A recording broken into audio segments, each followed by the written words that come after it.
In the 13th century, the largest empire in human history was established, stretching from the Pacific Ocean to Eastern Europe, from Siberia to Persia. And who made this miracle happen? A nomadic people living on the steppes, with warriors who had no solid rear base, no stockpiles of grain, and not even wagons to carry food. While other empires, from Rome and Persia to China, had to maintain massive logistics trains with thousands of horse-drawn carts carrying supplies and tens of thousands of porters hauling goods. Genghis Khan's Mongol army could travel hundreds of kilometers each day and fight continuously for months while maintaining astonishing combat effectiveness. So what's the secret? How could an army without logistics conquer half the world? Today we'll explore the Mongol Empire's one-of-a-kind logistics system, a system that didn't not exist, but was simply completely different from anything the world had ever known. Welcome to Warrior in History, where we tell and analyze the stories of great warriors and epic historical tales. And in today's video, let's decode the warfare mysteries of Genghis Khan's era. To understand why the Mongol army didn't need traditional logistics, we first have to understand, who were they? The Mongols weren't farmers trained to become warriors. They were born warriors. From ages 3 to 4, Mongol children already knew how to ride horses. By their teens, they could shoot arrows from horseback while galloping. Their entire lives were a continuous process of military training. Each Mongol warrior didn't just have one horse. They had 3 to 5 horses that they rotated. What did this mean? While European cavalry had to stop to let their horses rest, Mongol troops simply switched horses and kept riding at full speed. Their travel speed could reach 120 km per day, double or even triple that of regular armies. But the most amazing thing, it was how they ate. While a European soldier needed about 1.5 kilos of dry rations per day, a Mongol warrior only needed fermented mare's milk, airag, which served as both food and drink, a few pieces of dried meat tucked in the saddle, hard cheese as tough as stone, could last for months without spoiling. When absolutely necessary, they would even cut a vein in their horse to drink fresh blood, an instant source of protein without having to kill the horse. Just imagine, a European army of 10,000 men needed at least 2,000, 3,000 horse-drawn carts to transport supplies. The Mongol army? They only needed horses to ride, because horses were simultaneously the means of transportation, the source of food, and the weapon of war. But how could they campaign for months with just a little food?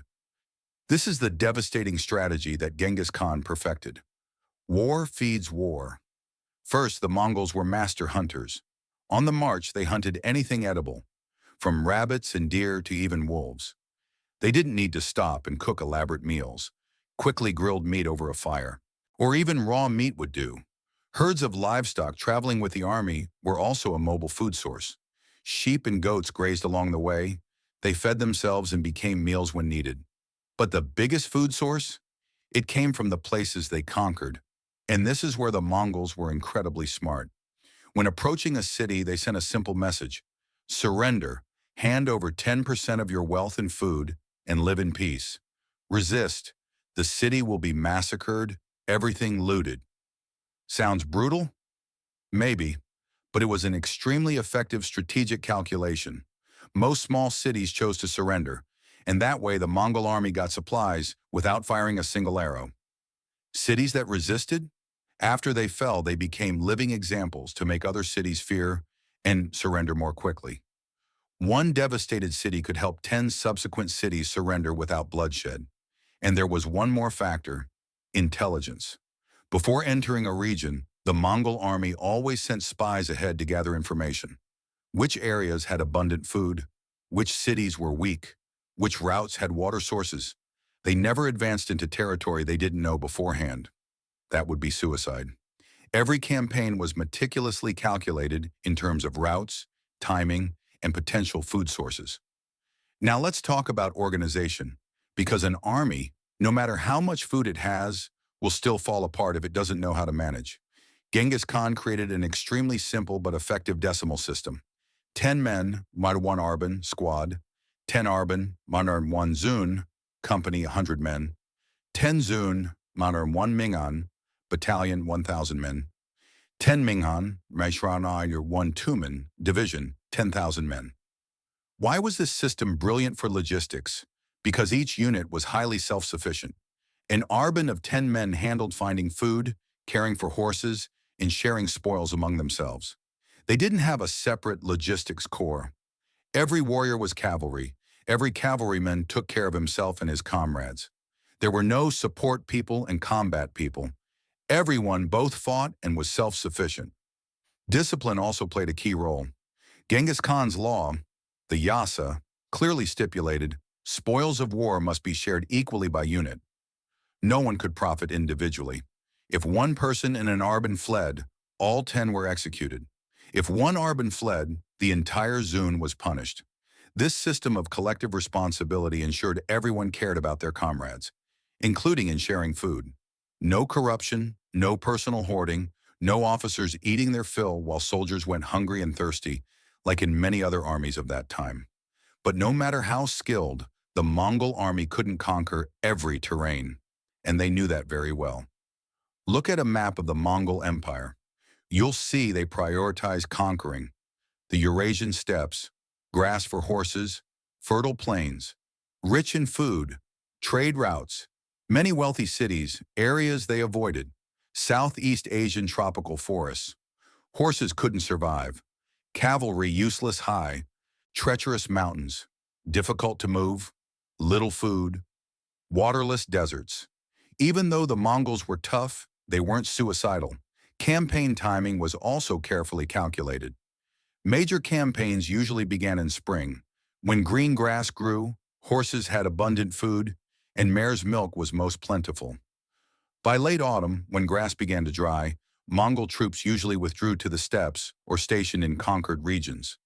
They rarely fought in winter unless absolutely necessary, because then horses were weak and food was scarce. For example, when Mongol troops advanced into Europe in 1241, they chose a route through the Hungarian plains, one of Europe's richest livestock-raising regions. Not by chance. That was calculation. And when news came that Genghis Khan's father, Ogadei Khan, had died, they withdrew immediately. Partly for political reasons, but partly because European winter was coming, not favorable for a distant campaign. Having heard all this, the Mongol army's logistics system seems perfect, but it had fatal weaknesses. First, extended sieges. The Mongol army excelled at mobile warfare, but when they had to besiege a fortified city for months, that was a problem. They didn't carry long-term food reserves. If the area around the city had been looted clean or people had evacuated, the Mongol army would start to starve. That's why many large cities like Vienna, Constantinople, or Japanese cities survived. Second, unfavorable terrain. When encountering dense forests, swamps, or treacherous mountains, where cavalry couldn't operate effectively, the Mongol army was nearly useless. The failed 1293 campaign to Java is proof. In tropical forests, there was no grass for horses, hunting wasn't easy, and disease ran rampant. The world's strongest army had to retreat in humiliation.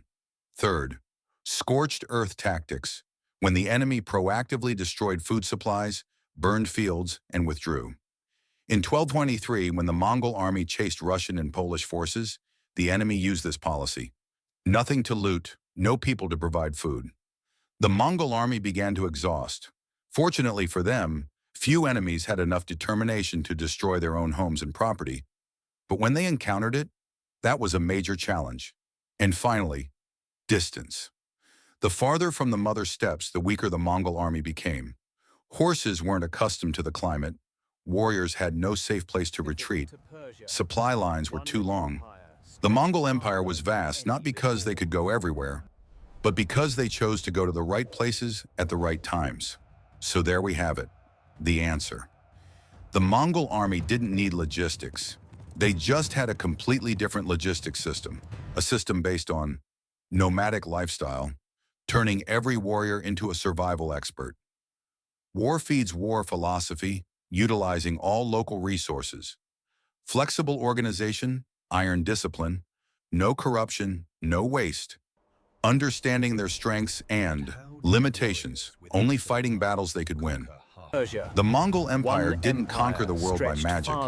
They did it by adapting perfectly to their environment, turning what others saw as a weakness, lack of logistics, into advantages in speed and flexibility. The lesson here? Sometimes it's not about having more that's better. It's about knowing how to effectively use what you have.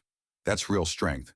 If you found this video helpful, don't forget to leave a like and subscribe to the channel so you don't miss other interesting historical analyses. And in the comments, let me know, what do you think was the most important factor in the Mongol army's success? Was it the nomadic lifestyle, psychological tactics, or military organization? See you in the next video.